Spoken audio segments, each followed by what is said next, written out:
Welcome, family. Here for another edition of the Pirate Life Podcast.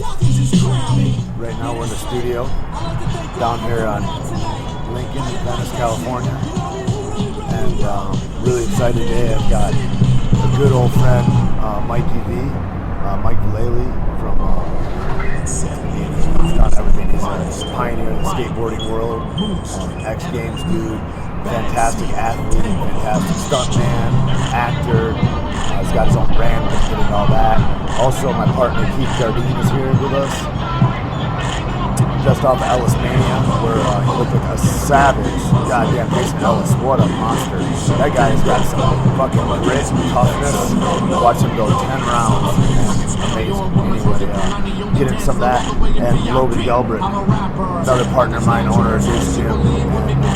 All around fantastic. I want to thank some sponsors that make the Pirate Life Podcast possible. One of them being Caveman Coffee, of course. Get all your needs met at cavemancoffee.com. And there's some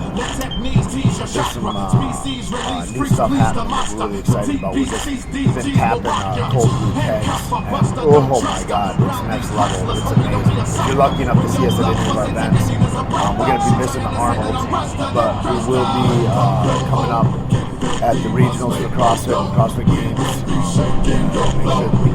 It's been so much fun.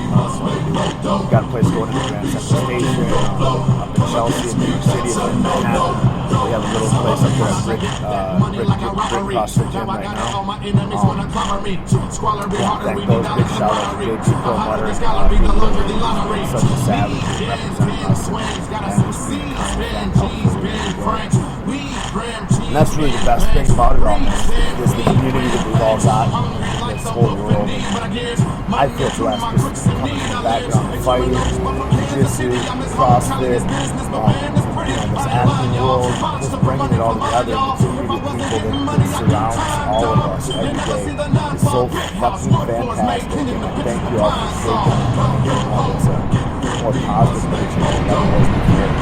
I also want to thank Nuevo Cerveza, nuevocerveza.com. It's a fantastic microbrew out of New Mexico. If you're lucky enough to live there, pick it up there. We'll also be in surrounding areas in about 6 months. We just have to show our worth and let motherfuckers know that we're going to stay in New Mexico, and then they'll start shipping us across state lines. Also, mybloodymaria.com if you're into like a paleo style Bloody Mary mix. Another great product out there. You can find those both on Instagram, also at Nuevo Cerveza, at My Bloody Maria. Also at Caveman Coffee Co. If you're looking for Caveman Coffee on Twitter. I, of course, am Tait Fletcher. You can find me at Tait Fletcher. And Deuce Gym is at Deuce_Gym. And I want to talk about the most exciting sponsor. I used to work in nightclubs all the time. Used to try to ball out there, whatever. There's all that goes on there. Strange consciousness and all that. But I'll tell you, the vibe that surrounds the positive aspects of everything good through Dallas, Austin, Houston, we are harnessing a beautiful nightclub called Concrete Cowboy. And I'm really just grateful to be part of it. Thank my partners, Don, Rico, and Dan, for bringing it all together. But if you're ever out there, man, we're on West 6th in Austin and operating fully. Dan and Carly are in there just killing it every day. You can check them out. Don and Rico are bringing it home in Dallas every goddamn night. It's amazing. It's got the fiercest vibe of any club I've ever been in. And as I said, I'm so grateful to be a part of that. At Concrete Cowboy, you can find at Concrete Cowboy ATX, at Concrete Cowboy Dallas, at Concrete Cowboy Houston. They're all there on Twitter and Instagram and all that. So I'm going to go ahead and bring the boys out. Keith just walked up. We're going to get this on the way. God knows what kind of things we're talking about today. I want to also give a big shout out to Eddie guys. So good. All you boys out there, OG Gas Squad. You guys can't express how thankful I am. So, thanks very much, and no further ado, we'll get into some conversation, and I'll try not to talk too much. But goddamn, I get excited. These guys are fucking miracles, man. I can't believe I get to hang out with them in my life. All right, be right back. All right, y'all. I'm back with Mike V, and we just got all coffeeed up. Here we are, man. Just happy to be here, and so yeah, you just started a new podcast too, huh? Yeah. Is that right? Is it fresh for you? Yeah, we just got it started. It's me and Vallely doing it together. Really? Yeah. It's called the Mike V Show. Man, he's a cool. So you do it in Culver City or wherever with him at that studio? Yeah, we did the first few at the studio. We may continue to do it at the studio, or I may eventually take it all under my roof at home. Right. But I like the idea of, unlike what we're doing right now, I like the idea of an arena for it in a way. Like you walk going in and here we are, and this is the thing we're doing. Yeah. I think that I mean, this is so fun. Like what I do is so loose, but like it's cool too. Like I travel a bunch, and it's cool because you can drop it anywhere, wherever. But like, if I were steady somewhere to be able to do like, I feel like that's where mastery comes from. If you're in a space for the thing that is, and that's where the energy goes towards. That's what I want. Well, that's what your levels are good. Your sound levels are good. Everything's good. Yeah, so that's what I'm thinking. It's like, I mean, if I was traveling, and I may travel, and I may take it on the road, and I may get a little looser with it. But right now, I like the idea of I got a hectic schedule. I got all kinds of stuff going on. That when I go to do the podcast, I'm going to do the podcast. Right. Right. Yeah. How cool is Daniele? Oh, he's the best, man. I got to do his podcast once, and it was just, I heard him the nicest vibes. Oh, yeah? Yeah. Man, dude, that guy is something else. I've been wanting, I just been, like you, I guess, I travel and I go around, and then he's like, hey, let's do another, and I'm like, it's the thing I want to do most, and I just been missing it. I got to put it together. Yeah, he's a good guy, man. I'm a big fan of his. So, me too. Yeah. Me too. So, you've been, did you get into acting? Like I just read this book. It's, you ever hear of Rise of Superman? No. It's a book. This guy talks about the flow. His name is Stephen Kotler. He talks about like where it comes up the most for human performance is in extreme sports. And he says that, he talks a lot about the X Games, really pushing the envelope with that. And he talks about like, God, you're gonna love it when you read it. You're gonna have to. So he talks about like all the hormones in your body that suggest that you're entering this state, and adrenaline being the first one right before, like maybe before you go off a really high ramp or something, or do something that hasn't been done before. And he says, but they're not adrenaline junkies. Like nobody really likes that feeling of adrenaline. And then he interviews one guy, and he goes like that guy. He says, I hate adrenaline. Adrenaline means also that I haven't prepared enough. But if I don't have adrenaline, it also means that I'm not taking it seriously enough about what's about to transpire or whatever. But then that flow comes afterwards when all the endorphins and everything else come into play, and it puts you in this flow state where you're elevated above your own abilities, where you're operating at a higher level than you've ever really been able to before. And Danny Way is why I asked if you'd read it. Like they do a whole piece on him jumping the wall of China. Yeah. And it's fucking fascinating, man. Wow. Yeah, I get that. I mean, I'm not an adrenaline junkie. Right. I didn't get into skateboarding because I had like some I gotta get off, man. Right, It's like skateboarding for me was and is an expressive, creative pursuit. And then it's led to these very physical type of, challenge type of environment, putting myself in that type of environment and pushing myself and pushing my abilities.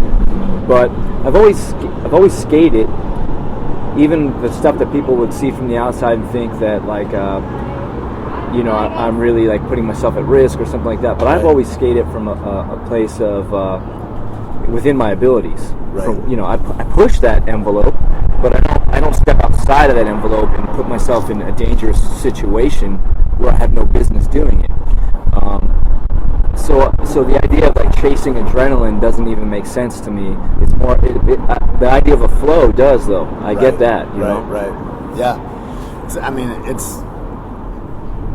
They talk a lot about it as far as like how that is getting like things that were unheard of before. Like I remember, Tim Connolly. He's a stunt guy, and he I forget like maybe Gerard Butler. Is that the dude that was in 300? Oh yeah. He's what like doubles him, and he's really fucking great dude, great athlete, Taekwondo background. He used to do.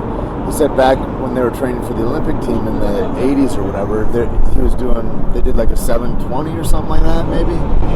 And a kick like that was never done before, and he'd seen it in China, and then they were the first guys to bring it back. He's like, now dudes warm up with that, like it's nothing. Yeah. So like the thing before, it's like where, you know, a backflip on a motorcycle is like nobody's ever going to be able to do that. It's physically impossible. And then Pastrana does it, and then in 4 years he does it.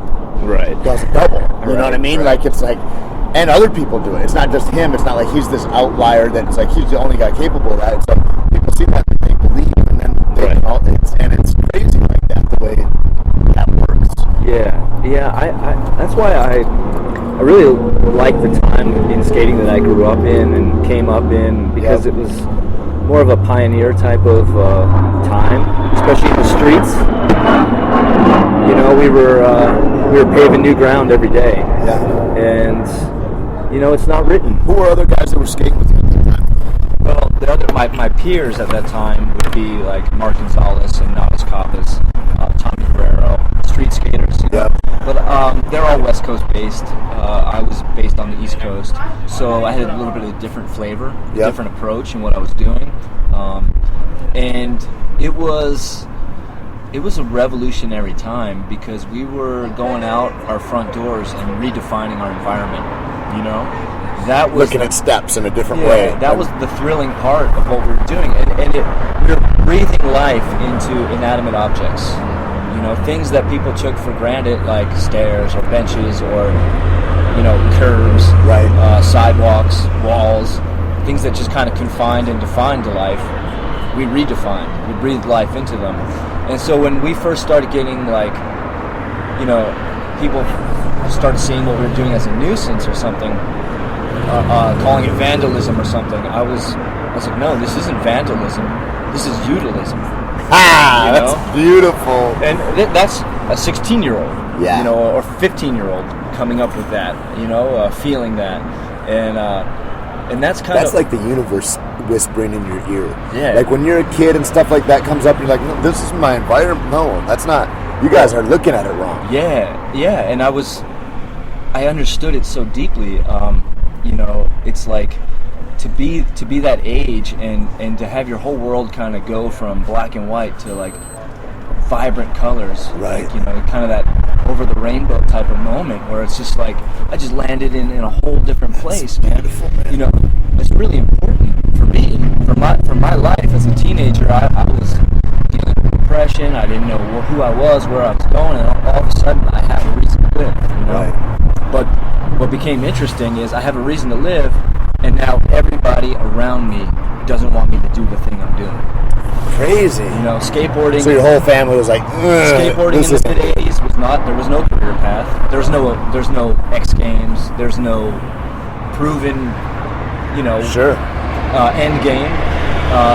So there's no reason to do it. It looks to those that aren't doing stuff like that don't have the feeling that you cop when you're involved in it. It looks, in every sense of the word, it looks pointless. Without any direction and a waste. That's what people would say. I mean, you look at that in martial arts in a lot of ways, and for me, I relate to that completely. Like Keith and I came up in a dark time when the UFC was, nobody owned it. It was in limbo. It had gone bankrupt, and so it was just dudes like, I want to see what this is like under these conditions. Like, who am I under this kind of pressure? And I feel like that's like, there's so many similarities with that, and people are looking at it like, you can't make a living at that. And now I kind of look at dudes that are like, dude, I'm gonna make a living, like, as dicks, not the dudes that do, but like if you come out at it like that, you're not there for the love of it. You question their motivation. Yeah, you want some pussy or some shiny shit or whatever, and that's stupid. I know that stuff's not fun, but I mean, you know, anyone that kept skating through the 90s, they're the real deal. You know what I mean? You know, when the 80s blew up, everyone jumped on the ship, you know, but a lot of people bailed. And the people that, you know, and then the ship actually got torpedoed, right? So then you're in the water, and you're just like, you surface, and you're looking around, and you're like, oh, there's some other survivors. You see a dude over there, and a dude over there, and you're like, okay, these are the real deal motherfuckers, right? You know? And a lot of of those guys stayed in it through the slimmest times. Did you find that when you left the East Coast for the West Coast, that there were like, that there was definitive, like, this is a West Coast style, this is an East Coast style, like, yeah, as far as like, you use your whole body a lot, you use your hands a lot. You know. I would say that I was probably the first pro skater to not have a surf or skate park derivative type of style. Right, all street. My thing was all street, and because it was East Coast, it was more breakdance influenced than, say, like surfing. Right. You know, I didn't relate to surfing. How crazy is that? And no swimming pools. I mean, you're on the East Coast. It's not like it's not like, you must have looked at California as like, this is like a weird playground. All these rich kids have to do whatever they want. Like, even if it's not that way, that's what it appears when you're in the bitter cold. I call them sunbathers. Yeah. You know, it's like they got this perfect weather, perfect smooth ground, everything, and they're like bitching or complaining or something, and I'm like, you're fucking so lucky. When's the first time you hit a skate park then? Well, when I was coming up, there were no skate parks. So, I mean, there was 2 left in California at that time, and there was some defunct skate parks on the East Coast that were kind of like shut down, but they were like real old school 70s style. I spent a good part of my career lobbying and working to facilitate communities and young people to get skate parks built. You know, I mean, that was kind of like, so cool, man. That was kind of like when we started and we came across so much animosity towards what we were doing. Yep. You know, we were like, we need a designated place to skate. So I fought for that. I made that like a calling of my whole like professional career. But the reality is I don't even value that for myself. I have no desire to go to a designated place to skate. Like, I just want to be heard, goddammit. Yeah. I want that for the next generation. Yeah. But for me, I'll skate down this street and be much happier. Right, that's a trip. Yeah, it's like that with graffiti too. I think in that same kind of way. When I was just in Colombia and fucking so lucky to go there. What a beautiful spot, people, everything. But there was a street that we drive down every day, and these murals, it was just beautiful, man, what they'd done. But in other parts of the city, you drive in and it's just scribblers, you know. Yeah. And I said, well, what happened? Why is this street so much like this? And they said, oh, well, this one you're allowed to paint. And so it's the guys that are real muralists, and whether it's politically derived or however it is, whatever their expression is, they're able to put it out there and have time to do it and not run from getting arrested. And the way that came about was a 16-year-old got popped by the police, put down, killed, because he wouldn't stop. He started running, and he was just painting. And so the whole city went crazy. So they adopted laws to support those things. But the thing is, I mean, skating, like in that way, it's a similar thing, and it sucks when it has to go so far. You're like, okay, so how many guys got to get really hurt for you guys to not do the thing? You know, it's an interesting thing between trying to keep society safe and then also have free expression. It's like they don't kind of coincide. Yeah. So that's where I kind of like try to sidestep. You know, like I said, I fought to get skate parks built, but I'll sidestep any type of like, we got to all get together and fight for this, you know, because I just ultimately I want the freedom to do what I want to do. Yep. And even if I don't want to do that thing, I want you to be able to do it. Yeah. Or, you know. Yeah. You know, it's like I see the reasons to pass laws against these things and to sort of marginalize them and push them outside. You know, I see the nuisance, I see the problems, but even though I understand them and I see them, it's not necessarily going to stop me from doing what I want to do. Now I've made a lot of adjustments and I've changed the way I operate a lot through the years. Like when my daughter first started going to school, I decided, well, I'm never skating the schoolyard again, because I would go to the school and I'd see the benches and the tables just tore up and waxed and destroyed, and I'd be like, these poor kids just have to sit here and eat their lunch and ruin their fucking clothes by sitting on these waxed and chewed up tables. It's not right. And I was gonna get splinters. And I rode over the edge. I told my buddies, like, I don't skate schoolyards anymore, and they looked at me like I was fucking insane, like I'd lost my mind. Man. You know? Perspective, yeah. I don't like ripping up stuff. Yep. You know, I've brought my skating into a different realm where it's like I'm more about like I don't want to harass, bother anybody. You know, I want to skate places that are. Well, you're a different kind of dude, though, too. You're a dude. I mean, I don't know. But you couldn't have told me this when I was 16. I'd say, "Fuck you." Right. You know. But you're standing up as an underdog, then completely disempowered. You know what I mean? Yeah, and now you're not. You're an empowered man. It's a different thing. I mean, and that's what I mean. And what I mean by different is that like then, as a young man, you're looking for justice. Yeah. Right? It's no different than the dude that's here right now with me. You're looking for the same justice. That's right. You know, and it's just like you've gotten bigger wings. Like you've gotten, you know what I mean? And you know how to move in the world more, and you know enough to go, oh, I'm a grown up.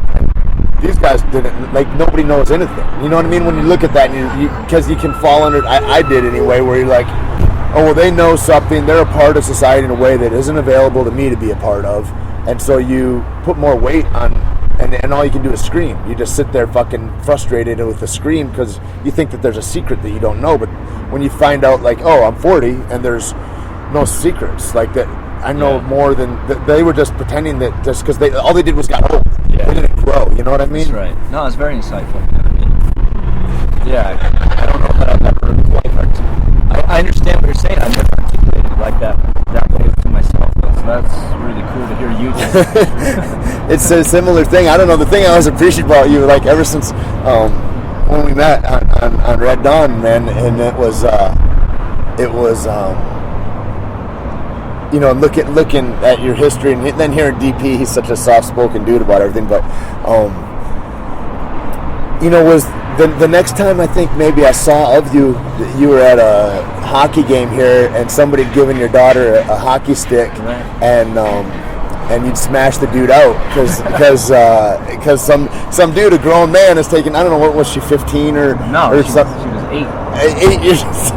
And so anyway, I watch a clip on the news and fucking, national news. It's crazy, yo. And Mike is in the bleachers with his little girl, and then there's a dude next to him, and the guys are going around, and he hands a stick. You know, the player hands a stick to this little girl. Mike gets for her, and she's got it. And dude comes over and tries to wrestle the stick away from her, and then a beating occurs. And that's just like, that's what I always loved. I remember texting you after that and being like it's just good knowing that you're in the world fucking just putting justice out, imparting justice on people. Yeah. And like, well, you know what's interesting about that, because you're known as an ass-kicking motherfucker. Like, you're known, you've got a reputation that you know of. It's not like, you know, that's the thing about that kind of deal is, for me, is what I appreciate about it is that, like, you're not a bully. You're a bullier of bullies. You're not, you know what I mean? And that's that's the thing is like is like that, like that's why knowing that you're there is so good, dude. I appreciate it. Well, thank you. Most people don't feel that way. Yeah, I don't like bullies. I don't value this reputation that I have in any real way. That incident itself, maybe not the reputation, but what I do value about it is what the reputation shows is like that you're a dude that'll stand up. Like, well, I got a spine and it's not going to bend to whatever's here. You know, but I don't really like that preceding me before I walk through a door, you know, because that's just so easy to misinterpret. Sure. You know, the hockey stick incident. Yeah, tell us, because I only watched it from afar and admired it. It caused me, you know, it was sort of the end of my career. Is that right? Yeah, I only fell from there, and I've only had to rebuild from there. It was the moment where the corporate skateboard world fell out of love with me. You know, we can't support this guy, and so it was basically the end of a certain path I'd been on for 20 years or something. Right. You know, so very harsh. I'm sorry to bother. Are you Mike V? Yes, sir. Dude, can I shake your hand? Yes, sir. You're one of my idols in skating. I was walking by as I work right here. I was like, no, dude. And then I recognized you. I was like, no, they can't be him. And I walked by. I was like, that's fantastic. Basically, yeah. I was like, holy shit. Because I work right there. What's your name? So Daniel. So right now, for what our listeners don't know, is that we're just out in the yard on the corner, and then a guy that works next door just walked up and is, you know, again, giving props to Mike for cool. being an idol of his for forever. Yeah, so man, that fucking... So anyway, the hockey stick. Yeah, it really caused me, I mean, it was kind of like the time was running out anyway, but that was kind of like the straw that broke the camel's back. That's the stick that broke the camel's back. We were at the game, and I had a relationship with the Ducks. I was working very closely with them in a marketing capacity. And the thing is my daughter could have got a stick from any player, anytime. We could have gone down in the locker room. Sure. We knew everybody. Prior to as the season was starting, she saw that they were handing the sticks out like that. She goes, "Dad, I want to get a stick." I said, "You get a stick anytime." She goes, "No, I want to get a stick like at the game." In the event, yeah, it's like catching a baseball at the So that game went into overtime, and Scott Niedermeyer, the captain of the team, scored a goal in overtime, and then so it was a real exciting game. And he skates out to give a stick away, and we thought he knew it was our daughter. We thought he knew that it was Lucy, and he was going over to give her the stick, but he had no idea. He just saw a little girl with blonde hair against the glass, and he pointed at her, and he was like, this connection. Yeah, it made a connection, and he put the stick over the glass. But the glass is really high, and the stick started to kind of turn a little bit. So this big dude who was sitting in front of me the whole night, he just reached over. He was double fisted with beers. Right. He reached over and grabbed the stick and started pulling it. And I had purposely stayed away from the front of the glass because I don't want to be seen trying to get a stick. Right. Everyone in the arena knows me. Right. So it'd be obscene. But then I see this guy grab the stick, and I was like, "Oh hell no!" So I very sternly grabbed him, and I said, "Hey man, the fucking stick's not for you. Let fucking go." And he was like, "Fuck you." And when he said "fuck you," I also interpreted his body language and his energy as that's not the end of it. It's not just "fuck you." Here it comes. Here it comes. So when the whole thing shook out, they're like, "Well, Mike, you hit him first. You can't be punching people." I said, "Well, did I hit him first?" Actually, I didn't hit him first. The chick he was with hit me first. But I'm not going to hit a chick. Right. So I took it out on him. Of course. That might be a lesson to you dudes out there that chicks think they should be on me. The whole thing kind of went south real quick. I interpreted it like here's a man stealing from a child. Yep. I don't care about my relationship with the fucking Ducks. I don't care about the Honda Center. Everything stops in that time. I don't care about society's rules or being politically correct. I deal justice in the moment, man. That guy had it coming. It cost me greatly financially. It cost me greatly emotionally. It took a great toll on my family and I would do the same fucking thing. Yeah, I mean, of course. That's the thing. And it's appreciated. Like, dudes don't come from across the street just because they appreciate that shit. Well, the funniest thing is, when I first met with the Ducks, management and all this stuff, we went out to lunch, and the guy who's the CEO of the Honda Center, the CEO of the Ducks, or COO, I'm not sure what his title is. Yeah, big time, yeah. Mr. Big Time, right? He sits across from me, he's like, "Mike, I just got to tell you, we love having you in the arena, the edge that you bring, the energy and the edge that you bring, we just love having it, here in stale Orange County, we need that kind of edge, and blah, blah, blah." And he was just talking up these qualities or this character that he just thought really brought something, right? What he saw in that guy sitting across the table from him, he really valued and loved. The things he loved and valued are the things that played out that night in that arena. Right. It's the same fucking guy. You knew what you were getting. You know what I mean? Exactly. Go fuck yourself. Yeah. That's the whole thing. Kiss me, kick me. But it's kind of like I don't know, when I'm younger and it's like you're kind of wild and this and that, and a girl's like, "Ooh, yeah, I like that," and then wants to date you, and then they're like, "No, I don't like it when you're my guy, but that's who I am. No, that's just I don't understand. I didn't trick you. Yeah. Yeah. I'm pretty clear about me. Right. What happened? So you were on tour with.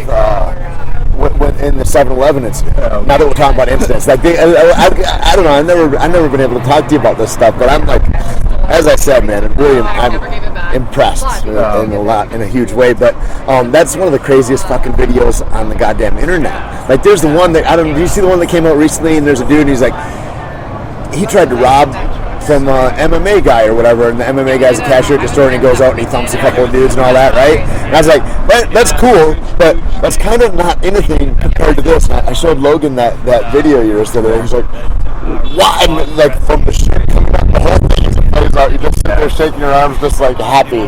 Yeah, it's true frontier justice. It really is. But and so Bam is across the street. We were on the talk chicken escape tour. And we rolled into town pretty late at night, and our hotel was across the street from that 7-Eleven. I spotted the 7-Eleven, walked over there to get a drink. Another skater came over with me, and our bus driver as well. And there were some guys in there, and they were buying beer, and they went out, and they had this Jeep. They're sitting inside their Jeep. And as we came out of the store, I had a bottle of water, and my buddy had a carton of milk.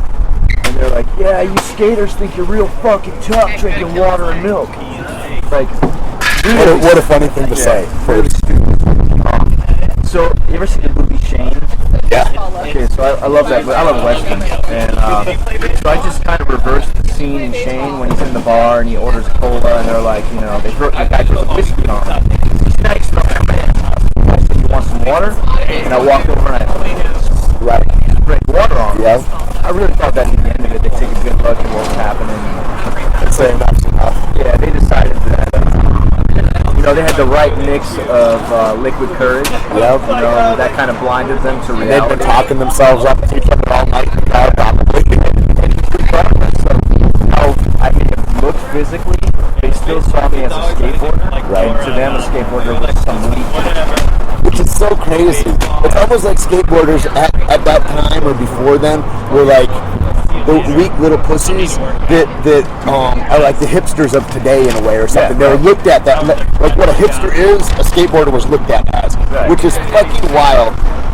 Because just to think, like, I'm gliding at 10, 15, however fast I am along the ground on cement, and I'm going to put my bones on the ground at some point at speed. Like, that is fucking, go ahead and just fall down outside and hit yourself on the knee on the cement. See how you feel? And now put speed and inertia on that. Like, it's fucking, these are the toughest people in the planet. I was in a zone that you can't even imagine. I was on this tour, and I was skating at the highest level I'd ever skated. Just peaking with the best guys in the world. Yeah, I was an animal at all times. I was intensified beyond anything I've ever experienced. These guys were running their mouths, and I was like, well, then fucking do something about it. And they decided they were going to kick my ass, all 4 of them, and then the video starts. It plays out. But even then, I looked at it more like a spanking. Like, it wasn't like I wasn't trying to kill anybody. It wasn't like a real fight, like for my life or anything. It was like teaching somebody a lesson. We'll put some dudes down and I usually try to. Dude, that's so good. What are you thinking when the shirt comes off? Right. I was thinking, I'm dealing with 4 people. I'm not going to give them anything to grab. So dope. I learned that time slows down. Yeah. And you're just there. Yeah. There's one dude at the end, and he's like, maybe I could still go again. And his friend's like, no, you can't. We're not involved in all that. Let's go. Well, the guy at the end, he's the only guy I tagged really good.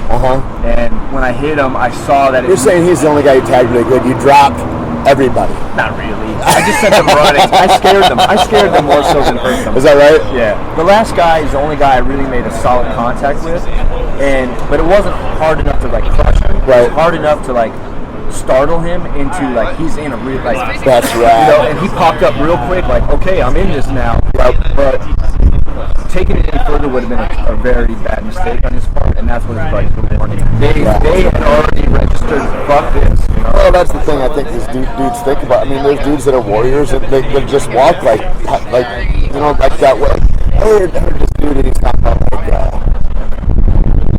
he said something, it was off the podcast, and he tweeted something about like, was this an alpha male thing to do, or would this mean I'm not, or something like that. Like, and he's only talks about alpha males.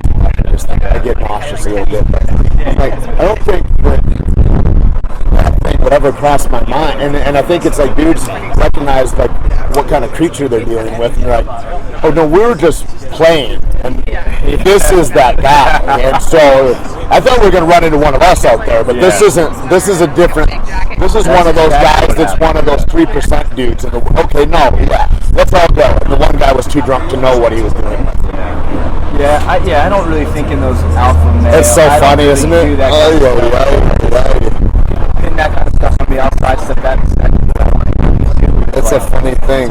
One of my best friends would always be like, all the real tough guys I know are either dead or in prison. He's like, there aren't any. Well, yeah, I mean, what does it all mean? Yeah, I don't like having any of that kind of pinned on me. I met Rob O'Neill over the summer, a guy who's a shooter of Osama bin Laden. And I was like, hey man, can I get a photo with you? And he's like, oh yeah, of course. So I hand my camera to somebody, my phone to somebody, like, hey, can you shoot a photo? He's like, yeah man, let me take this photo. Toughest people in the world. Isn't that crazy? And I was like, shut up, man. Shut up, man. And then, but Rob's like, that video of you kicking those guys inspired me. I'm like, what? Like, dude, please everybody stop. Yep. You know what I mean? Let me just lay down the facts of what this is, because it's getting colored in a way that it ain't. Yeah, I skateboard. Isn't that fucking crazy, dudes? It drives me nuts when dudes would be like, welcome these cage warriors to the and fighting and shit, and I'm like, and when it really kind of like got turned up for me, it's because even guys that are SEALs believe that shit. Like I've had the pleasure of knowing some of these guys that are high level operators, and my cousin Matt Bear is one of those guys.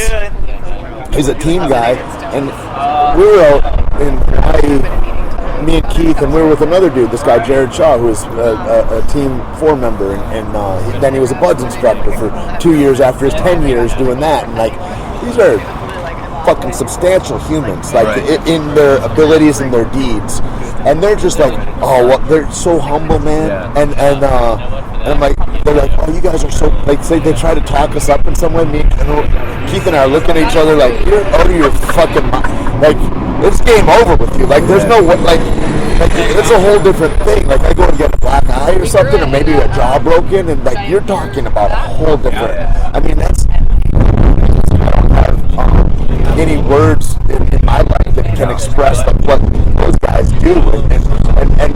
And Maddie was like, his wife was saying some stuff to me, my cousin Chloe, because he was shot up in the hospital. He just got back from a tour. He and his guys took some bad hits, man. And she's like, oh, it's so awesome you. I'm like, it makes me embarrassed for myself. Like, I'm like, guys, like that. This you're in a whole different realm. Like I can't say how much I admire those kinds of dudes, man. I know exactly what you're saying. That's a strange thing to be. We call him the Dean of Caffeine now. Actually, he's maybe going to join us. But yeah, those whole kind of special operator dudes to get conflated with that is like, it's like, come on. That's why I think like it's exciting when I heard you had a podcast coming out, and I didn't know it was with Daniele. That's so fucking badass, because it's like everybody goes, oh, you ought to write a book. I'm like, come on, but then the more I start thinking about it, I start seeing dudes, and I start thinking about this kid that I met. He was like he was a SEAL and had the whole verbiage and the whole deal. He was like about that, and I was like, man, he's a nice kid. Like, I found it out kind of after the fact. I was like, I said, what are you all about all that? Like, what are you doing, dude? And he's like, well, you know, it's my family and da-da-da. And like, his sister was dating a dude that he's 4 years old. Like, it's the dudes that you look at that are in the world and you're like, well, he's about something. He stands up straight, and I like what that is. And it's kind of like the ideology missed the kid. Like, he didn't see all that, right? He just saw the way the dude walked, and he thought, that's righteous, you know, for whatever reason. I think I didn't realize how few dudes have dudes to look at or books to read or whatever, but they're like, that's how I want to behave, that's what I want to be. And that's what I think it's when I hear when I heard you were doing that, I was like, those are messages that need to get out, because there's not like fucking training for dudes on how to, like, you know what I mean? It's like there's frat boy dudes at 7-Eleven. There's not dudes that are out there that are like, no, man, this is how you represent yourself with women, with elderly, with fucking people. Yeah. This is, these are times you stand up. These are times when it doesn't feel good and you keep your fucking mouth shut, because that's what a man does. Like, it's important shit, and I don't think it's very present anymore in a lot of ways, or it can be, but you got to be careful. Like, you go around the wrong people, and then that's that. Yeah, I agree with you, man. I feel real grateful for all the coaches that I've had in that regard, and all the guys that have taken time with me when I fucking wasn't worth taking any time with, and stuck it up with me. And, did you have leaders or mentors when you were skating as a kid, or did you just kind of get aboard and go out and just start throwing shit? No, I don't think any of us can accomplish anything without other people in our lives playing major roles. I had raw talent, but I couldn't have. Everybody. I mean, there's so much with raw talent though. Like, without discipline and hard work and direction, that's nothing, right? So I was coming up against so much opposition to what I was doing, just the act of doing it, and then even within the bubble of the other people that were doing it, I was dealing with opposition because I was creating my own style of skating. And when I stayed within any kind of traditional ideas of what they thought skating was, they were like, oh yeah, it's all good. As soon as I started doing anything that was my own thing, they were like, you might not want to do that. Is that crazy? I was just watching, was it Dragon, the Bruce Lee movie? Yeah. The one that's really good, right? About after he's dead, right? Not the one he's in.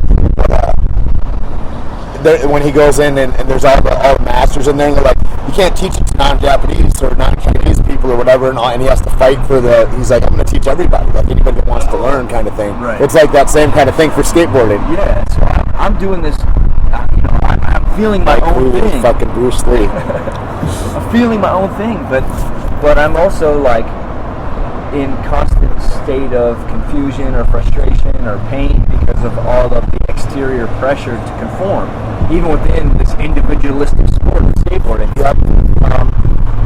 But then I had a mentor, this guy that worked at a skate shop. That's how I first met him, and he was older than us, and his name is Rodney Smith, and he really was like, he pulled me aside and he goes, hey man, you've got what it takes.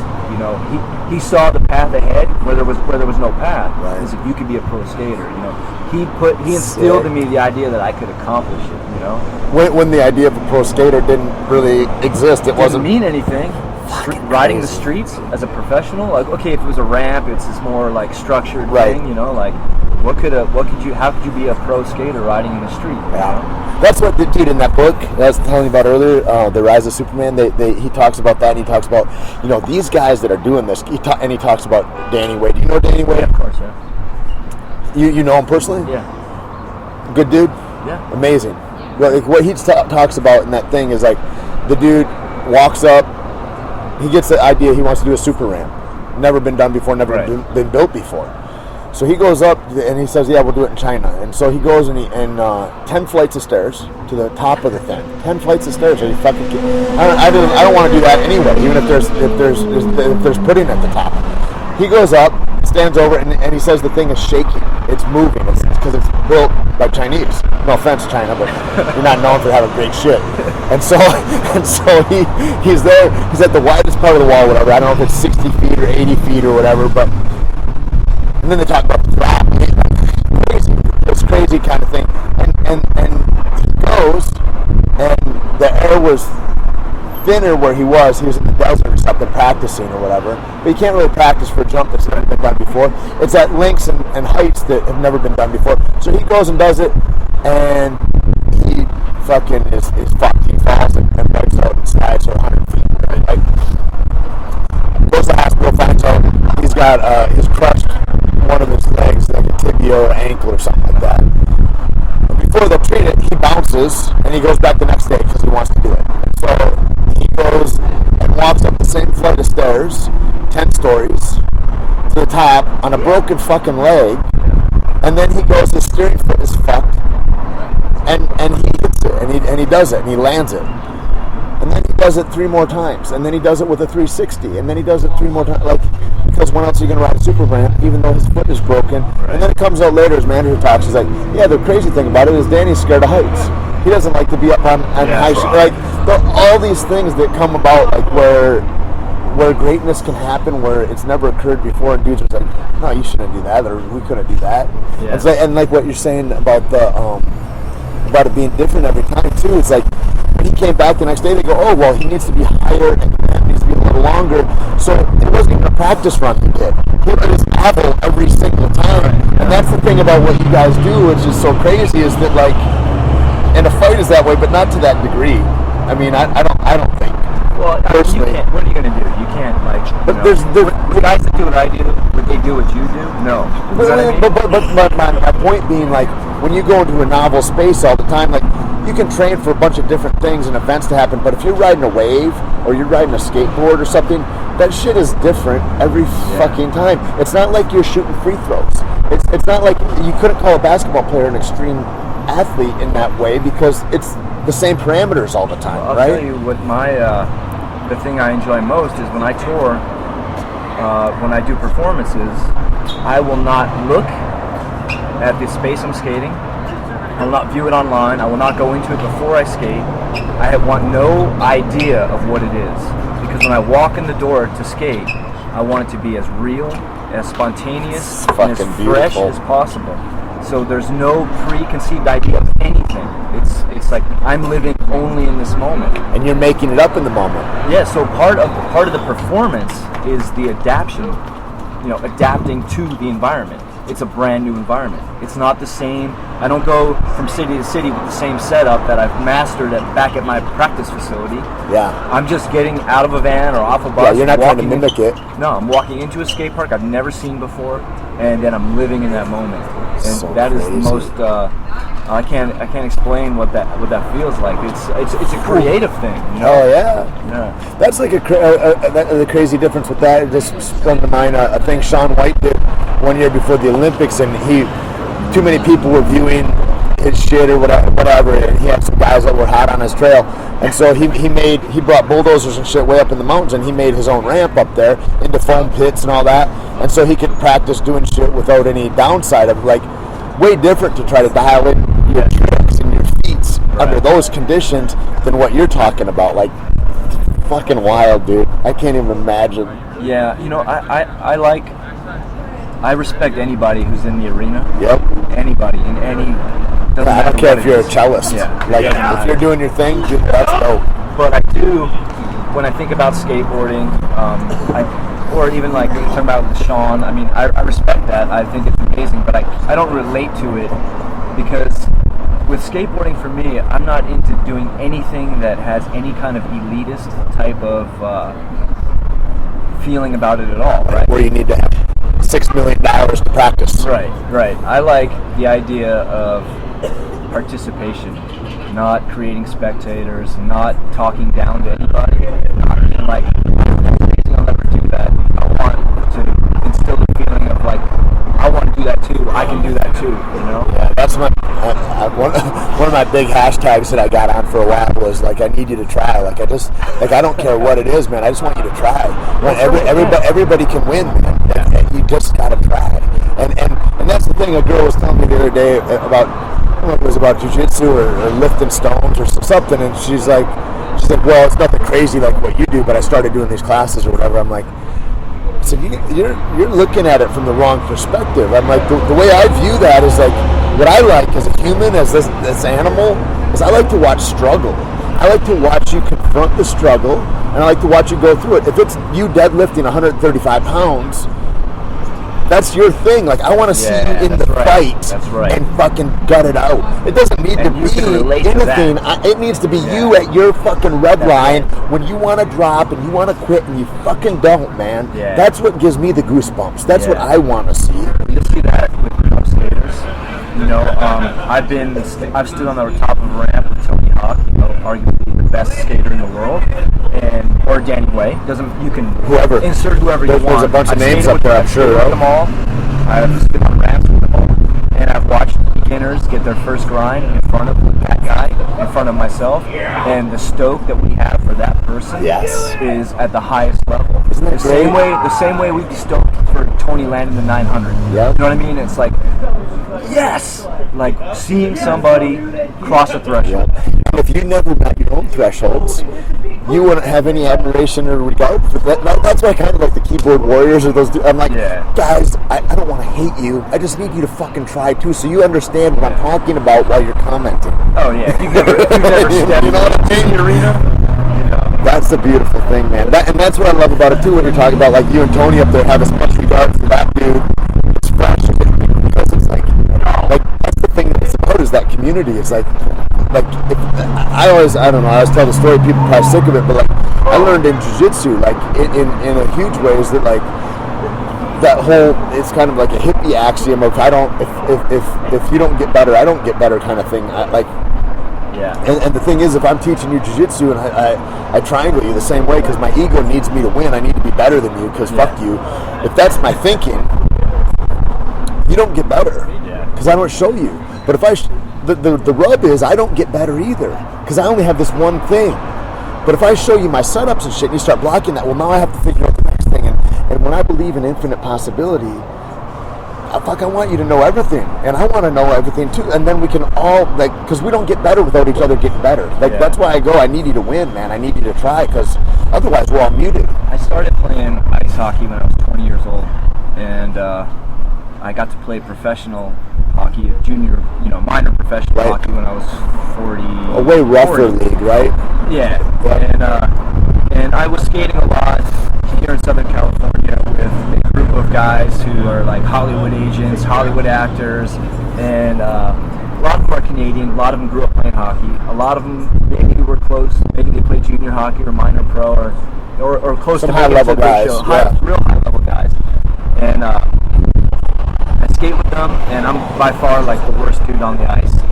And these guys are just gunning for it, and they have an attitude, and they're just so full of themselves, and they're giving me grief, or they're playing rough against me, or they're talking shit. And but then also skating with us was one of the King's assistant coaches, and he's an accomplished guy, and he's a pro, and he's the best guy on the ice. He's encouraging, he's nurturing, he's coaching while we're playing. Even if he's on the other teams coaching, right? And I got so much out of that guy. And he was the only reason I kept going back skating with these guys, right? Crazy beautiful. So I break my arm in my first pro hockey game in a fight. It goes south. It's just a bad situation. And there's an email chain a couple days later from the guys that I've been skating with, basically making fun of me.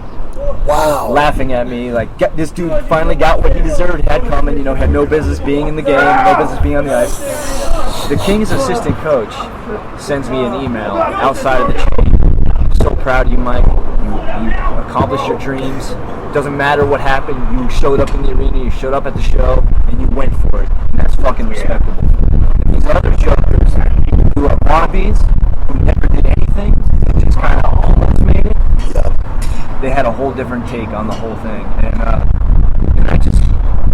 I can relate to the other side. I can relate to the guy who's like, I respect you.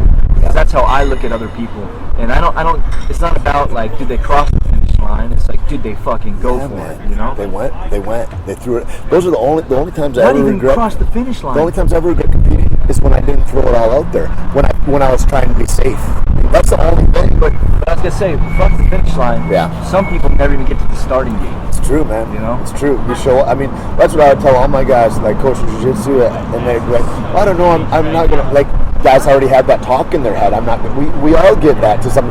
Well, I'm already not going to win. Why would I try? And I just really like that's been like what my calling has been in that way. I think is to turn that around.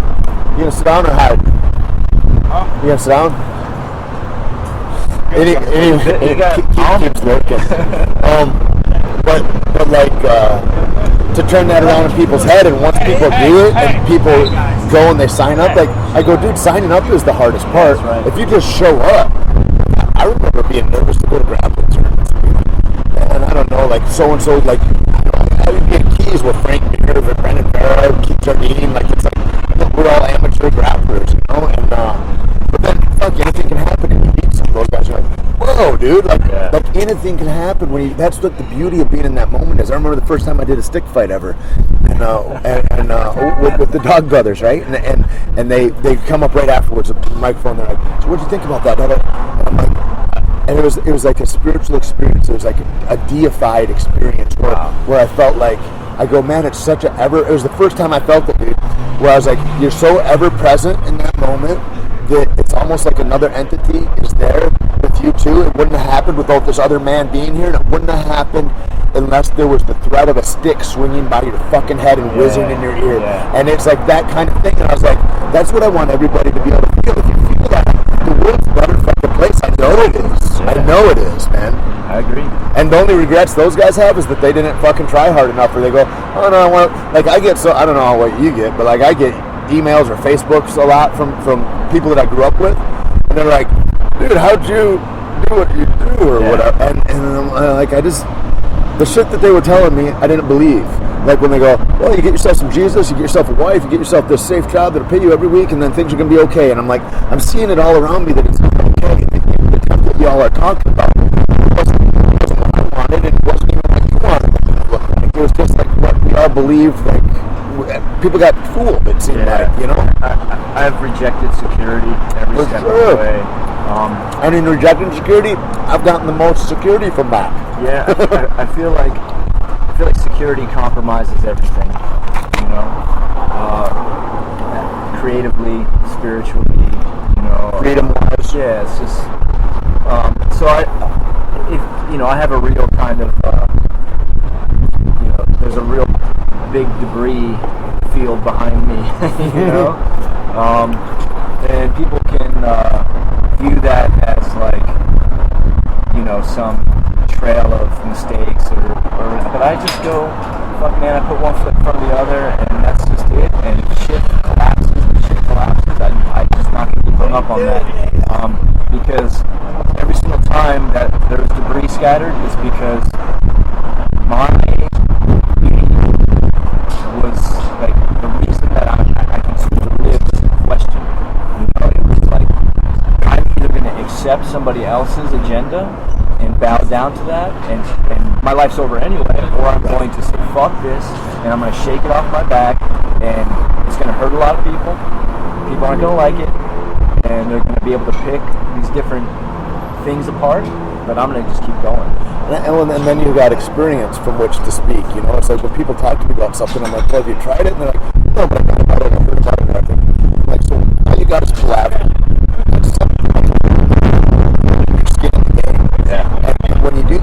And when you do that, like what you're saying is a lot of times you end up having to apologize later or whatever, but it's like it's that old axiom of I'd rather ask for forgiveness than ask for permission, you know, and in some regards you got to live that way, and in the other way, maybe it looks easier and softer, but for me it gnaws in my soul as like that's unfinished business that I got with the universe. Yeah, that's right. Yeah, I think I don't know. I think that's the way. I think that it's easy to be too careful, or to think. It's almost like thinking that staying alive is the goal. Yeah. And fuck, man, that ain't the goal. The goal is not to stay alive at all costs. The goal is to live, and those are different fucking conversations. Like Keith typifies it great when he goes, I always just think seek death, like in whatever it is, you know, and seek death. And in that, you know, maybe people it conjures a lot of different things, but the thing is like you it's being in that moment. It's like being crystallized in that moment of eternity. That's where it's at, man. Like, yeah, I did this Evel Knievel documentary. They interviewed me for this Evel Knievel thing, and when it aired on Spike TV, and I was watching it with my daughter, and you know, Evel Knievel had this moment in time where he out on a writer that had written some things about it. He took both guys' arms from baseball now. And that kind of symbolized the end of his, cultural significance. That was his hockey stick. Yeah, I guess, that was his hockey stick. And he really paid the price for it, you know, and never really rebounded from it. And it cost him greatly in a lot of ways. And in the documentary, you know, you got Matthew McConaughey and Guy Fieri, all these people going, well, you know, he shouldn't have done that, you know, blah, blah, blah. And I'm like, damn fucking right. that guy, you know. And my daughter goes, Dad, you look like a maniac. You're the only person saying that you shouldn't have done that. Yeah, well, he never apologized for it. He lived the rest of his life with the consequences. Right. You know? Yeah. It's like, there's a price for whatever, and just be going, yeah, I'll pay the price. yeah. And if you're willing to pay the price, then get busy. Like, Well, I just think, you know, just such a PC society. well, and that whole thing too is like, I mean, to me, what it brings in my mind when you say that is that the right thing isn't always the popular thing, you know, and oftentimes not. Like, if you can get, I mean, you look at how we vote or whatever. Like, if you get a bunch of knuckleheads to agree with you, they don't even think about the topics. They just go, yeah, that's my guy. I like the color of his tie, and it's like we don't think about much, like in a group. There's nothing that I do that I'm seeking any kind of social justification for it. Right. You know, never. The thing I think that you know, I don't know. What I always think about is that I want to live in a way that like those guys that I mentioned, the guys that helped me, that they would go, I didn't waste my time with that kid, you know, and as far as honoring those people, it's like, you know, my family name and those guys, like that's what, you know, that's what's important. Like those guys, people that help you, that have no fucking reason to help you, and that are helping you maybe to the detriment of themselves, their names, their career, like those are fucking special people, man. And those are the guys I owe, you know? Yeah, and you know who the real deal motherfuckers are when the shit hits the fan. Yeah. They're the ones that come with the positive support. Yeah. You know? The other people run. They fucking run. When did you start your company? Your street plan? Basically, about a month and a half ago. Is that right? Yeah, out of necessity. I kind of. It's funny. My skating has always been mine. No one gets a say in it. No one has any business talking about it, telling me what I can or can't do. I've always maintained a real sense of myself with my skating. Business-wise, I've made sacrifices and compromises that make me sick to my stomach. And I got in a habit of making those mistakes.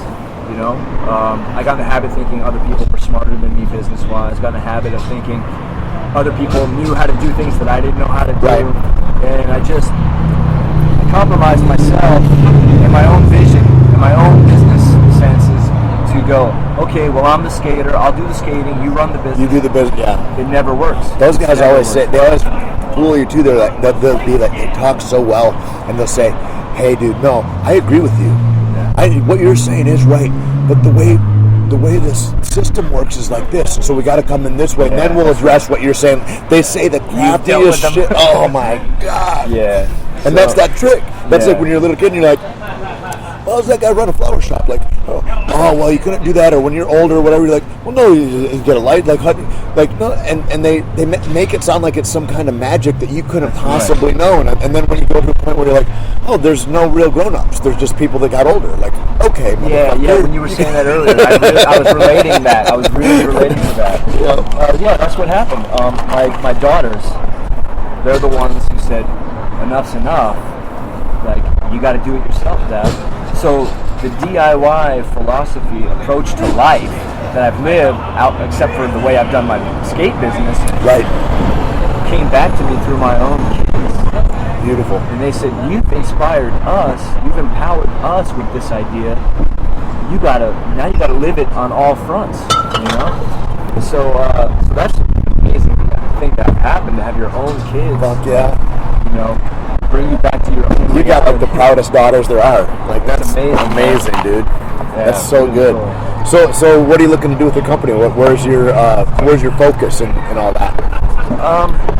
The company really kind of seems to encapsulate my whole career, you know, based on this idea of early East Coast street skating, but is very forward thinking and very forward looking. There's a lot of stuff happening, but more as a tribute and celebration of these different time periods. But really, we're here to participate in skateboarding going forward. That's my real. Where do you see skateboarding going? I think it goes everywhere to the Olympics and right back out into the streets. You know. You think the art of it wouldn't be lost on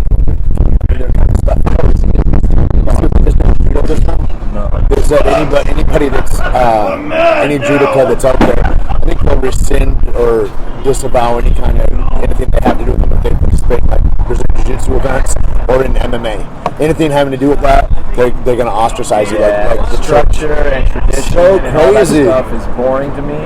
So skating in the Olympics, I really don't care. I'm not going to watch it. I don't participate. It doesn't mean anything.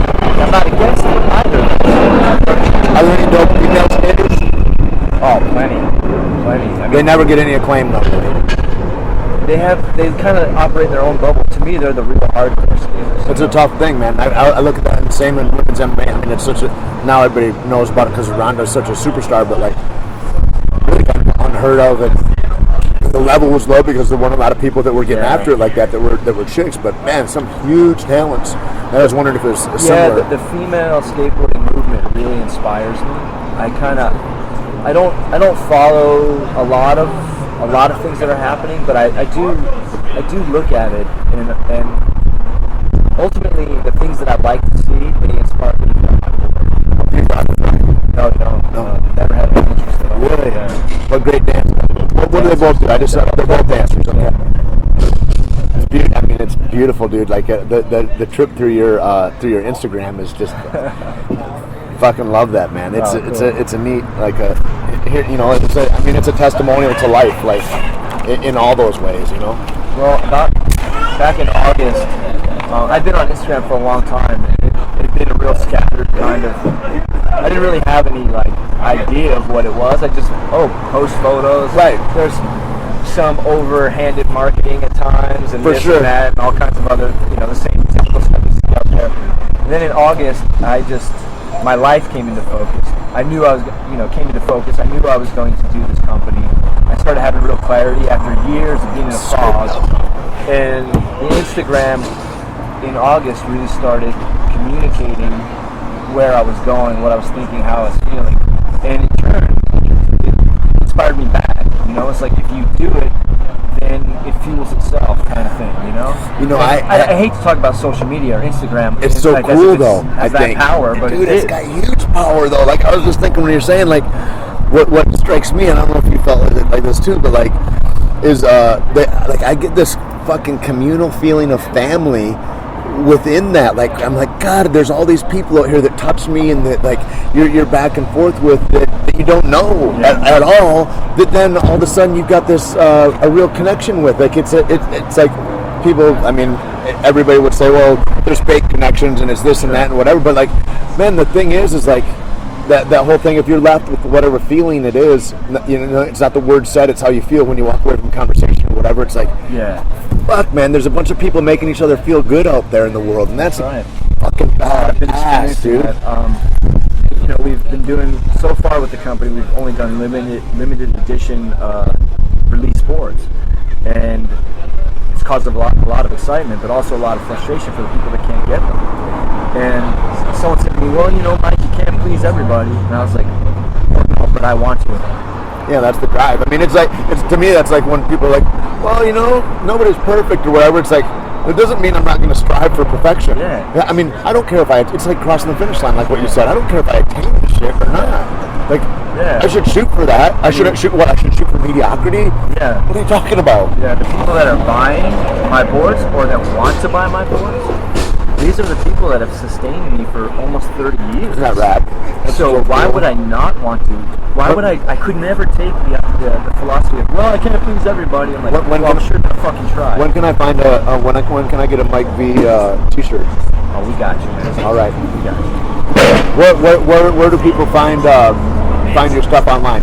Do you have a street plant Instagram also, or just I think the easiest thing is just to go to my Instagram at Mike Vallely, or my website mikevallely.com, Facebook, all that stuff. Yeah, It's all just my name. Cool. MikeVallely. It's rad, man.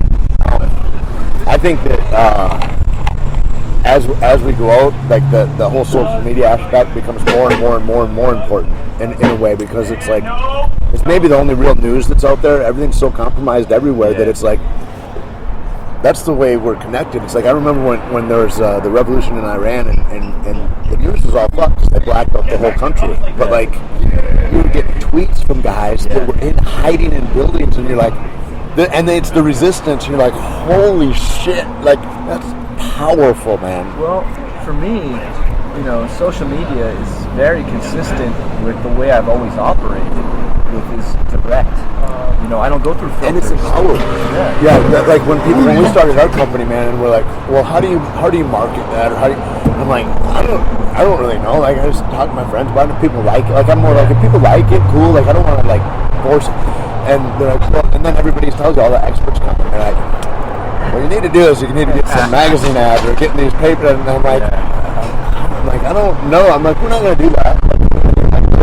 I've always kind of been like that. Like it's like it is all from the street. It is all from the like. How do I support my street that I'm walking on? How do I support the farm that's nearby? How do I, like what is community and what's family? What's your values? I remember when I was a kid and I look at these guys and they'd have fucking a mohawk and anarchy tattoo on their head or whatever, and I'm like, and they're smoking cigarettes or whatever, and I'm like, you guys are supporting slavery yourselves, and you're talking about like, do you understand what an ironic bag of retard you are right now? Like that is crazy.